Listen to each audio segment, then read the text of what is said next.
자동차를 운전하고 다니다 보면 가끔씩 앞에 헤드라이트가 켜져 있는지도 모르고 다닐 때가 있습니다. 환한 대낮에는 헤드라이트가 굳이 필요 없어서 제가 끄고 다니는데 아마 실수로 이렇게 켜지는 것 같습니다. 그러면 켜져 있는 줄도 모르고 열심히 운전해서 이제 목적지에 도착하면은 거기다 주차를 하고 시동을 끄고 차에서 내리려고 하면은 띵띵띵 차에서 소리가 나요. 헤드라이트가 켜져 있으니까 끄고 내리라는 그런 신호입니다. 헤드라이트라는 것이 이른 새벽이나 캄캄한 밤에는 모든 운전자에게 반드시 필요하고 그 진가를 발휘하는 것이지만, 그러나 밝은 대낮에는 켜져 있든 꺼져 있든 별로 눈에 띄지도 않고 아무도 신경 쓰지 않는 그와 같은 것이 마치 복음과 비슷하다라는 생각을 해봅니다. 자동차 헤드라이트의 밝기 그 자체는 사실 밤이든 낮이든 객관적으로 보면은 똑같은 것이죠. 밤이라고 해서 저절로 더 밝아지지는 않습니다. 그 자체로 똑같습니다.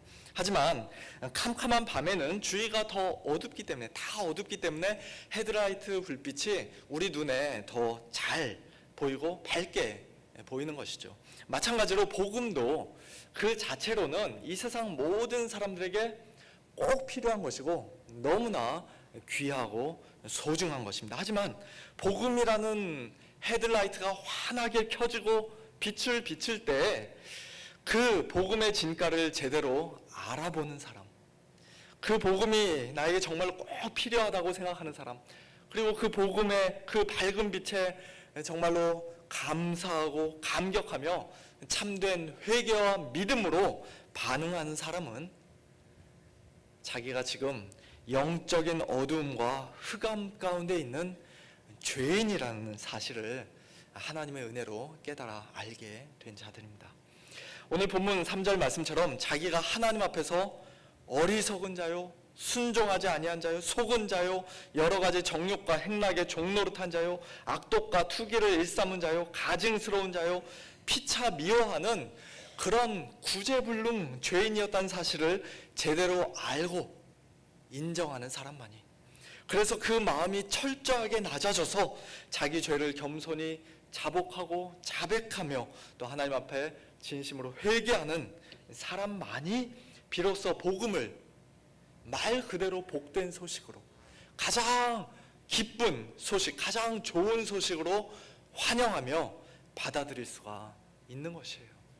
그래서 예수님 당시에 이스라엘 백성들 중에서 가장 의롭고 경건한 자들이라고 자타가 공인했던 바리새인들, 서기관들, 제사장들과 같은 유대 종교 지도자들은 예수님께서 하나님 나라의 그 복음을 선포하실 때 그 복음을 믿지 않고 받아들이지 않고 코웃음치며 배척을 했습니다. 하지만 반대로 모든 사람들에게 손가락질을 받고 자기 자신도 자기가 죄인이라는 사실을 너무나 잘 알고 있었던 세리와 창녀와 같은 그런 죄인들은 예수님께서 전하시는 그 동일한 복음을 기쁨으로, 감사함으로 받아들였던 것입니다.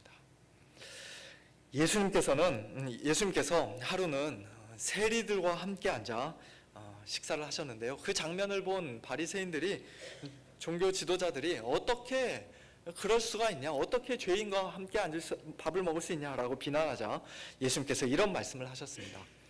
건강한 자에게는 의사가 쓸데없고 병든 자에게라야 쓸데있느니라. 나는 의인을 부르러 온 것이 아니요 죄인을 부르러 왔노라. 지금 당장 자기 몸에 아무런 이상을 느끼지 못하는 건강한 사람이 굳이 시간을 내어 병원에 찾아가거나 의사에게 도움을 요청하려 하지 않는 것처럼 스스로를 의인이라고 생각하는 사람은 진정한 영혼의 의사요, 우리 죄인의 구주가 되시는 예수님이 자기에게는 아무런 쓸데없고 필요가 없다고 생각합니다. 자기는 지금 밝은 대낮에 앞 똑바로 보면서 운전 잘하고 있다고 생각하기 때문에 복음의 헤드라이트를 늘 끄고 다니며 무시합니다. 그러나 병든 자는 그렇지 않죠. 병든 자에게는 그를 고쳐줄 수 있는 실력 있는 의사가 반드시 필요합니다. 마찬가지로 우리 죄인들에게는 우리를 구원해 주실 수 있는, 죄로부터 구원해 주실 수 있는 구원자가 반드시 필요합니다. 죄로부터, 죄에 대한 책임과 죄의 강력한 권세와 또 죄로 인한 하나님의 무서운 진노와 심판과 형벌로부터 구원해 줄 수 있는 그런 진정한 구원자가 절대적으로 필요합니다. 그리고 2000년 전 이 땅에 오신 예수님께서 내가 바로 그 구원자다 라고 말씀하셨습니다. 나는 하나님 아버지께로 가는 유일한 길이요 진리요 생명이다. 나는 부활이요 생명이니 나를 믿는 자는 죽어도 살겠고 무릇 살아서 나를 믿는 자는 영원히 죽지 않을 것이다.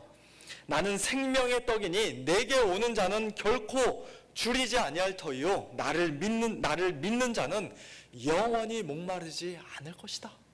수고하고 무거운 짐진 자들아 다 내게로 오라. 내가 너희를 쉬게 하리라.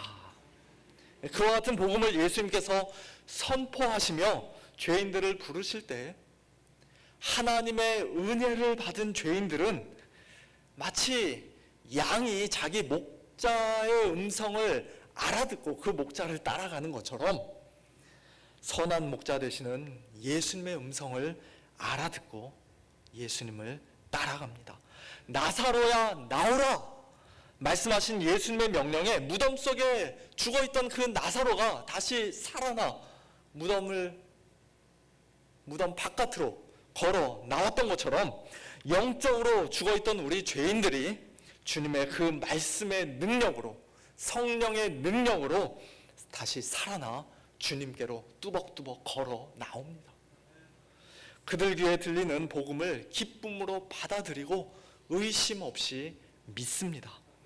그동안 칠흑 같은 어둠 속에서 헤드라이트도 켜지 않고 운전하느라 맨날 여기저기 쾅쾅 부딪히고 사고만 내고 다녔는데 머리부터 발끝까지 성한 곳이 하나도 없었는데 복음의 헤드라이트가 환하게 켜지고 빛을 비춘 이후로 그들의 어두운 영안이 활짝 열리고 이제 완전히 새로운 세계가, 신세계가 그들 앞에 펼쳐지는 것을 경험하게 됩니다. 사랑하는 성도 여러분, 오늘 저와 여러분은 건강한 자와 병든 자, 의인과 죄인, 진짜 의인이 아니라 스스로 의롭다 생각하는 자와 죄인임을 아는 자, 둘 중에 과연 어느 부류의 사람들입니까? 나는 아무 문제 없다, 충분히 건강하다, 남들보다 의롭다 생각하며 스스로 만족하다가 죄인을 부르시는 예수님의 음성을 무시하고 복음을 거부하는 그런 안타까운 사람이 우리 가운데는 단 한 분도 안 계시기를 바랍니다. 우리는 모두 다 하나님의 은혜로 우리의 죄인됨을 겸손히 깨닫고 고백하고 또 참되게 회개하면서 우리의 구원자이신 예수님을 믿음으로 기쁨으로 굳게 붙잡는 그런 복된 자들이 되어야 할 줄로 믿습니다. 오늘 본문 4절부터 7절까지의 말씀은 지난 주일에 잠시 언급했던 것처럼 원래 하나의 긴 문장으로 되어 있는 구절입니다. 그리고 그 문장 안에, 그 긴 문장 안에 본동사, 주된 동사는 딱 하나밖에 없는데 그것은 5절에서 우리를 구원하시되 라고 할 때 구원하셨다, 그가 구원하셨다, 즉 하나님께서 구원하셨다라는 단어라고 지난주일에 말씀드렸습니다. 그리고 그것이 바로 복음의 핵심이라고도 말씀드렸죠. 우리는 우리 스스로를 도저히 구원할 수 없는 자들이요, 하나님의 무서운 진노와 형벌을 받아 마땅한 죄인들이었지만 그러나 하나님께서 그런 우리를 구원해 주셨습니다. 이와 같은 복음, 구원의 복음을 오늘 본문 4절부터 7절까지에서는 여러 가지 다양한 각도로 굉장히 풍성하게 말씀해 주고 계시는데요. 이 시간 하나씩 간단하게 좀 살펴보며 우리 성도님들과 함께 은혜를 나누고자 합니다. 먼저 첫 번째는 하나님께서 우리를 구원해 주실 때 도대체 무엇을 근거로 우리를 구원해 주셨는가 하는 것입니다. 좀 더 쉽게 말하면 우리를 구원해 주신 그 이유가 무엇이냐는 것입니다. 우리가 살고 있는 이 세상 모든 일에는 다 이유가 있기 마련입니다. 예를 들면 젊은 두 남녀가 만나 서로 사랑하고 결혼까지 한다면 수많은 사람들 중에 특별히 그 남자를 또는 그 여자를 사랑하게 된 어떤 이유와 무슨 근거가 분명히 있을 것입니다. 그것이 상대방의 원만한 성격과 좋은 성품이든 안정적인 직업과 많은 재산이든 멋지고 아름다운 외모든 또는 아주 성숙하고 진실한 신앙이든 믿음이든 심지어는 몸속에서 작용하는 어떤 호르몬의 영향으로 두 사람 눈에 잠깐 콩깍지가 씌워졌던 것이라 할지라도 뭐라도 하나 어떤 근거가 있고 이유가 있으니까 다른 사람이 아닌 그 사람과 사랑을 하고 또 결혼까지 하는 것 아니겠습니까? 마찬가지로 하나님께서 우리를 구원해 주셨다라는 복음에 대해서도 우리는 하나님께서 도대체 왜 무슨 근거로 나를 구원해 주셨는가라는 질문을 던져보게 됩니다. 내가 원래 성격이 좋고 착해서인가? 아니라고 하시네요. 믿음이 좋고 하나님 말씀에 순종을 잘해서인가? 몇 대째 하나님을 섬기는 믿음의 가문에서 태어났고 또 집안에 목사님들이 많기 때문인가? 부모님의 끈질긴 기도, 정성스러운 기도 덕분인가? 그 기도에 하나님께서 감동하셔서인가? 죄송하지만 그 어느 것 하나도 하나님께서 우리를 구원해 주신 근본적인 이유, 결정적인 근거는 될 수 없습니다. 하지만 오늘 본문에서 우리는 그 질문에 대한 답을 발견하게 됩니다. 4절, 우리 구주 하나님의 자비와 사람 사랑하심이 나타날 때. 5절, 오직 그의 긍휼하심을 따라. 7절, 그의 은혜를 힘입어. 우리 구원의 근거가 하나같이 다 우리 자신에게 있지 않고 오직 하나님께만 있다고 성경은 말씀합니다.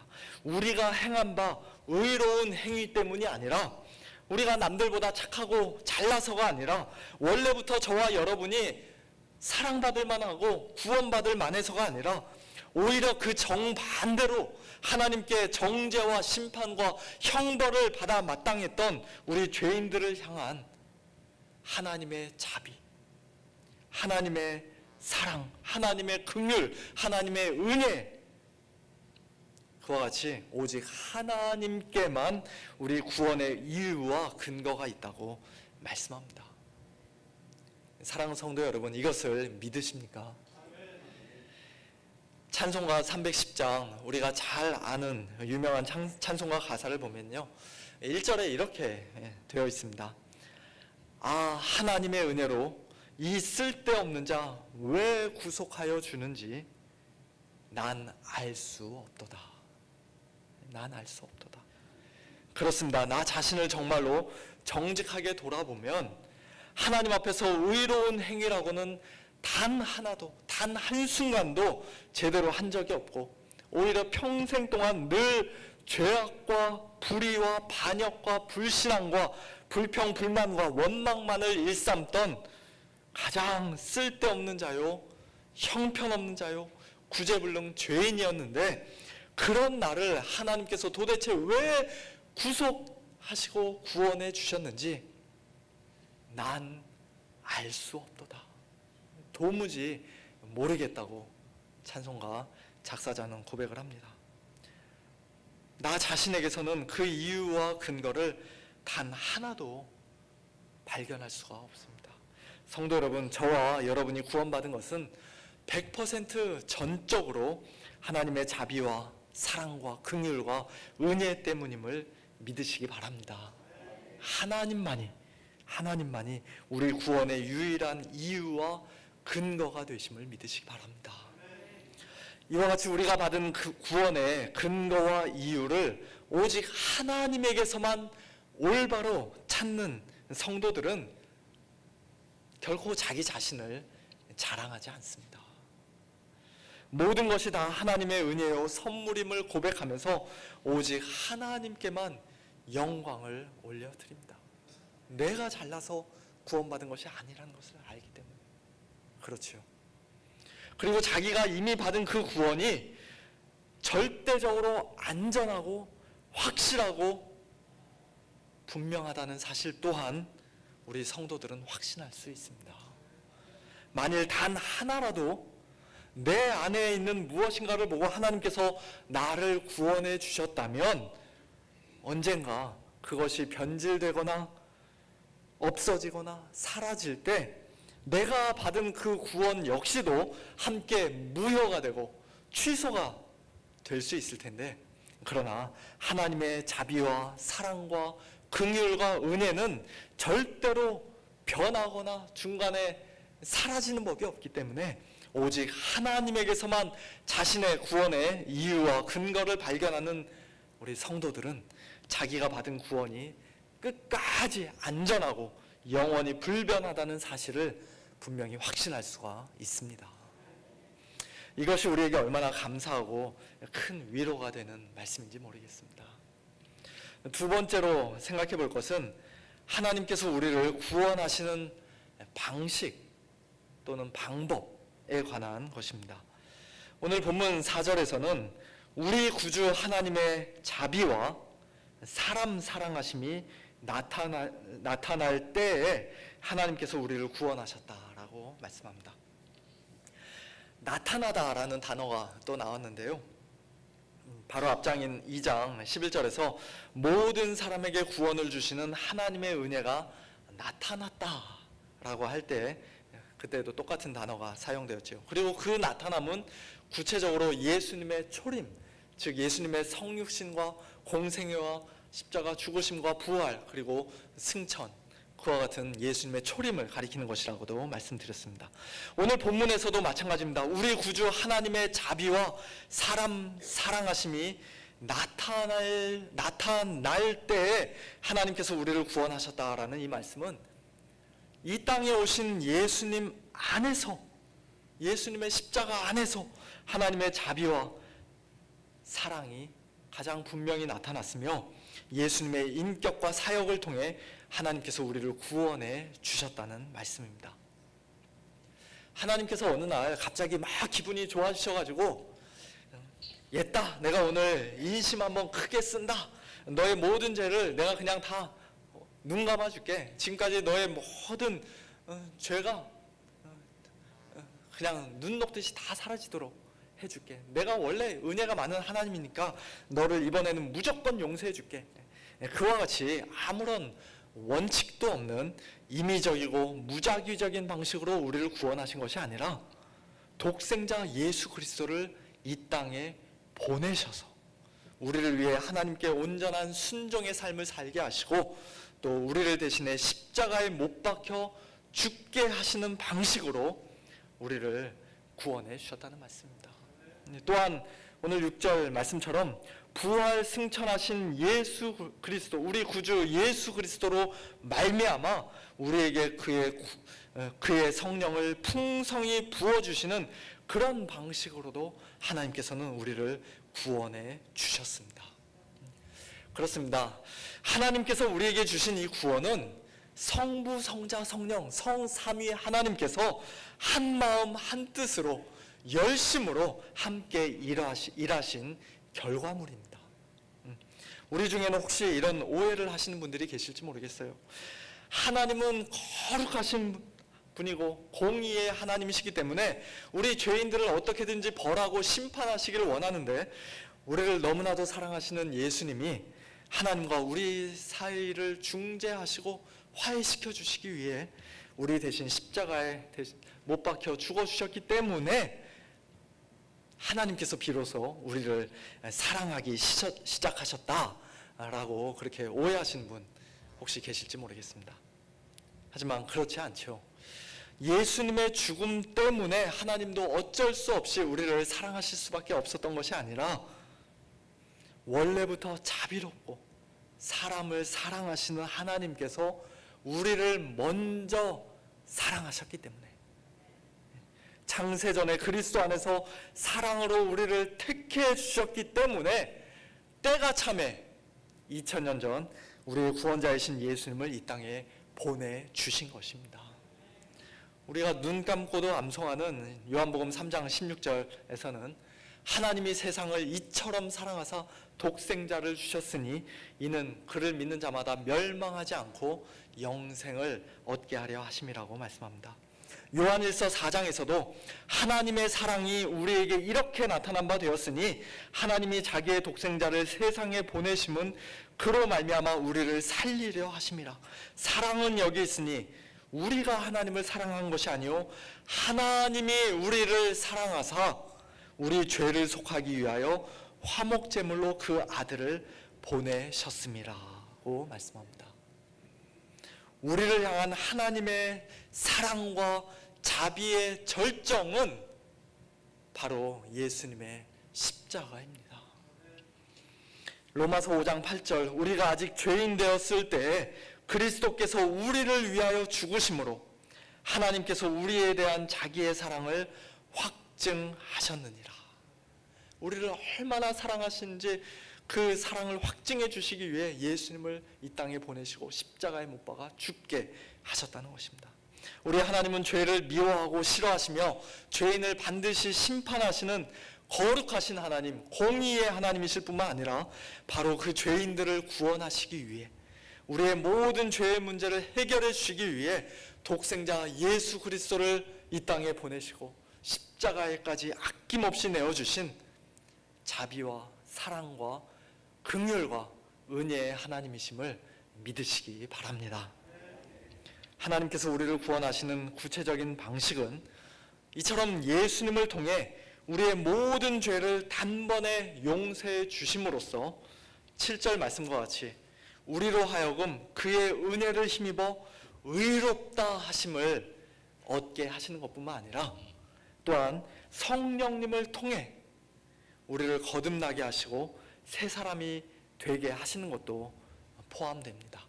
5절 말씀을 다시 한번 읽어보면요, 우리를 구원하시되 우리가 행한 바 의로운 행위로 말미암지 아니하고 오직 그의 긍휼하심을 따라 중생의 씻음과 성령의 새롭게 하심으로 하셨다라고 말씀합니다.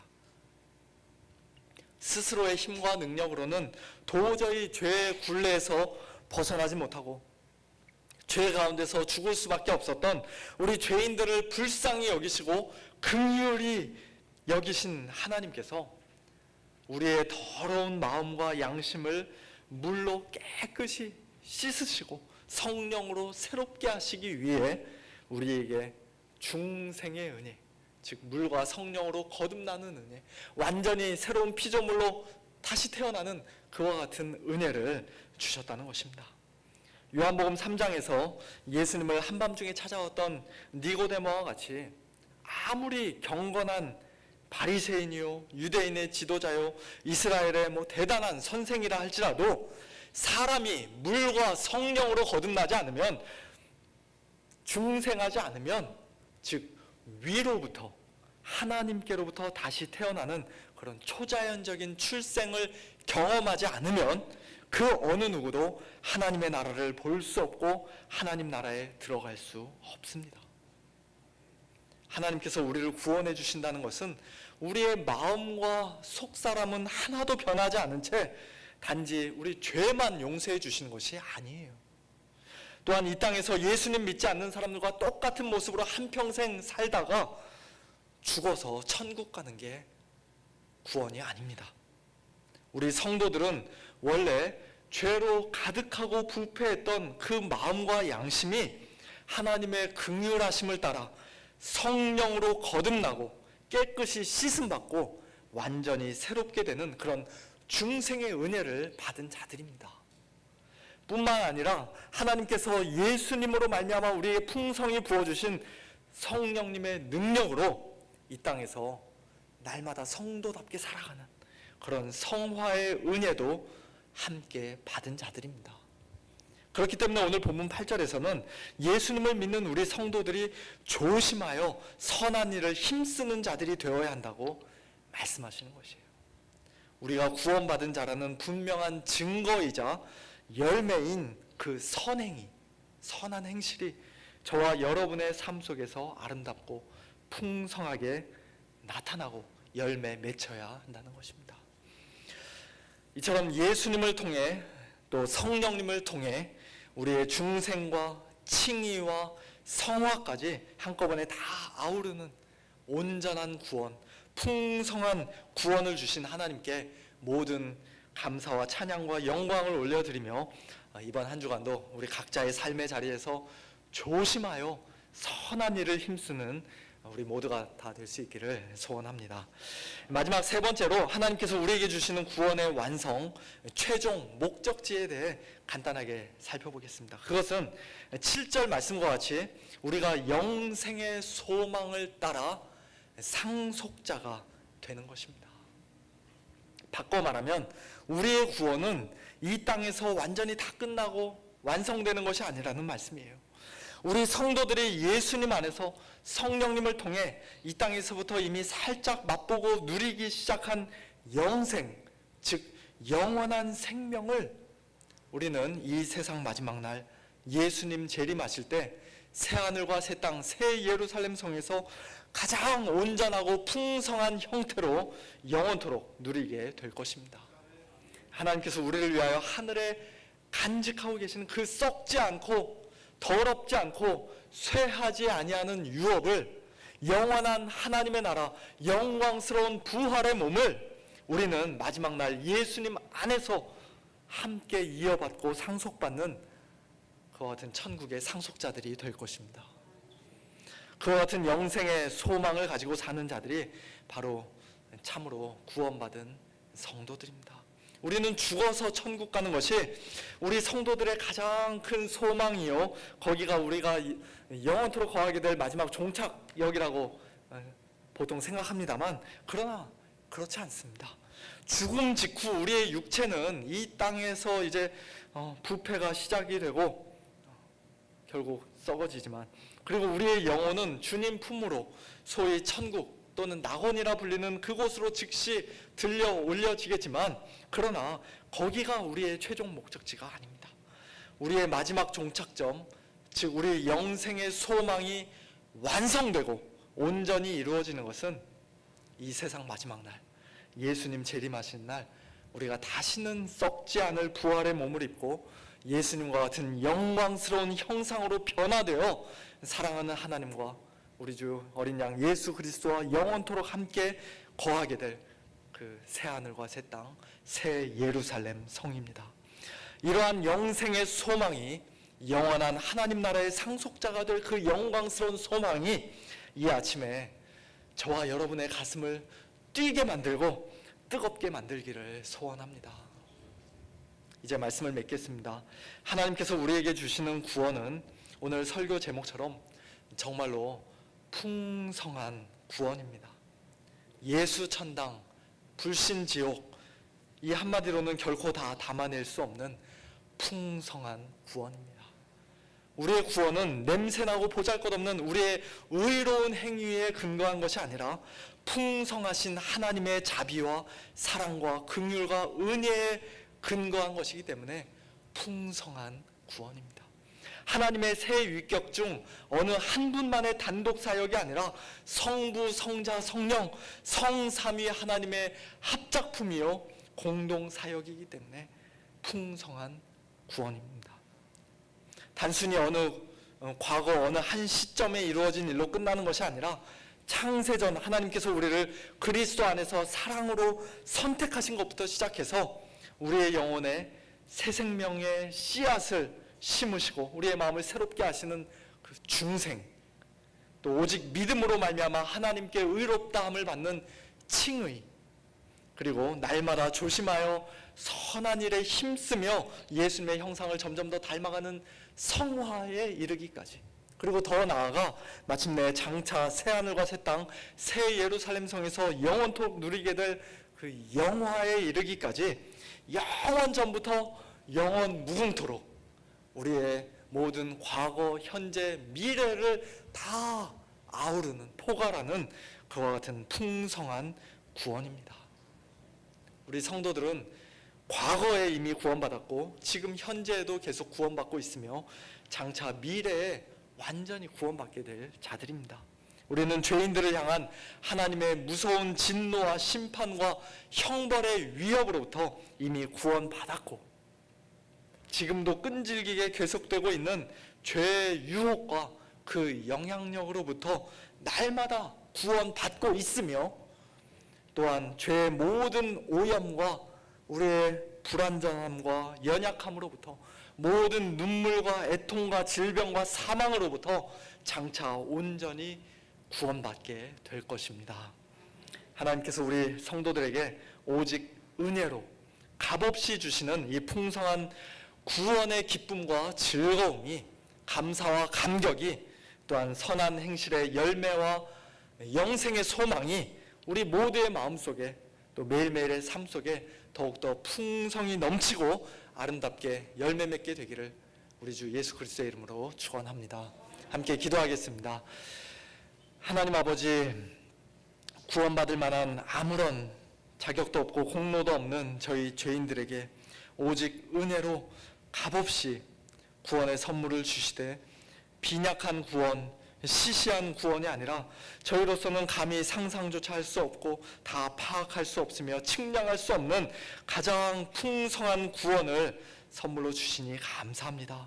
저희들이 받은 이 구원의 풍성함을, 그 너비와 길이와 높이와 깊이를 저희들 더욱더 깊이 알기를 소원합니다. 구원의 기쁨과 즐거움을 저희 안에 다시금 회복시켜 주시고, 하나님의 자비와 사랑과 긍휼과 은혜에, 예수님의 십자가 은혜에 늘 감사하게 하시며, 또한 성령님의 능력을 힘입어 날마다 선한 일에 힘쓰고 복된 영생의 소망 마음에 품고 살 수 있도록 저희 모두에게 은혜를 베풀어 주시옵소서. 모든 영광 성부, 성자, 성령 삼위 하나님께 올려드리며 감사드리며 우리 주 예수 그리스도의 이름으로 기도하옵나이다. 아멘.